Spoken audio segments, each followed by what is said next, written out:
I'm Bev Linder and welcome to Special Heart Workshop. I've been looking at these books that are written for parents of kids who have special needs and challenges, and some of these titles are a little intimidating, like Survival Guide or Overcoming. How about this one? Coping With. Sounds like there's a big problem, and there is. Just look at the calendar of a family who has a child with special needs. Between the therapy appointments and the school meetings and the doctor adventures and the bills, we can begin to see our special kids as nothing but a problem.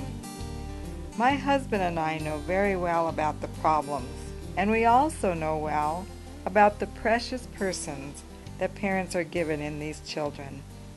Allow me to introduce you to our kids. Christy Ann Linder was born exactly 5 years after my husband and I were married.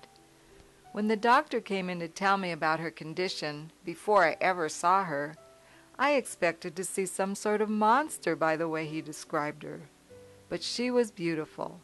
In spite of her extreme low muscle tone and her other many problems, my husband said she looked like Cindy Lou Who from the story of the Grinch, and I agreed. Christy needed constant attention and therapy, but she stole the hearts of everyone she came in contact with, including her grandparents. Our daughter loved life and was a blast to experience new adventures with, like Disneyland. But Christy was vulnerable, very weak.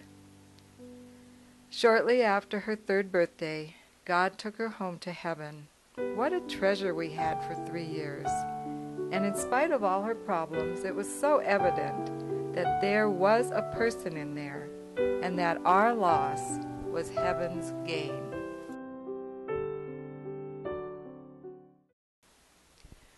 When Christy was 2 years old, her brother Ricky was born.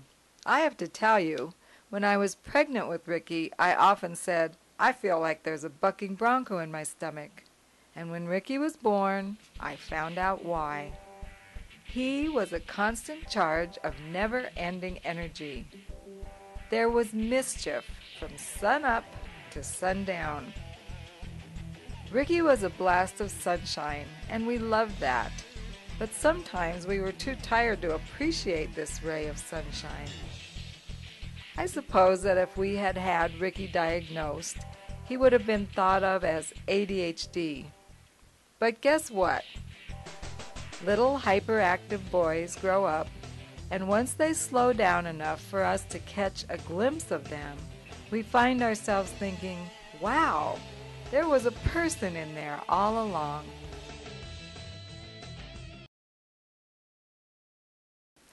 When Bradley was born, he was swept away from my arms to a different hospital because there was a big problem. Brad began getting therapy right away.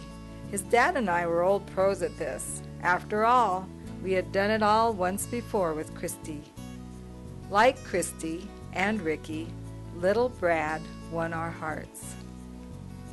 He won his brother's heart and all his family and friends. We all saw a spirit of patience and gentle strength in this little boy.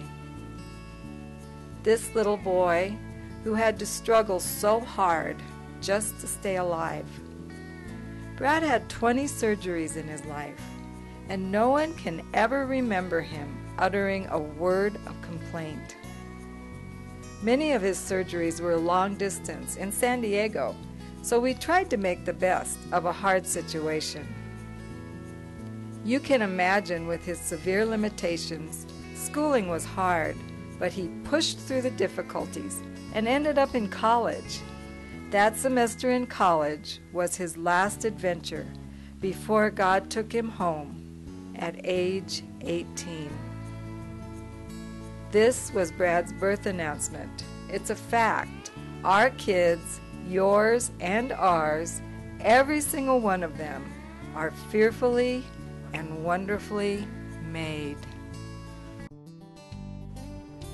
There's a person in there, and it's my desire that as a result of this workshop, we'll all be just a little more tuned in to that eternal, valuable, one-of-a-kind person who resides in each individual.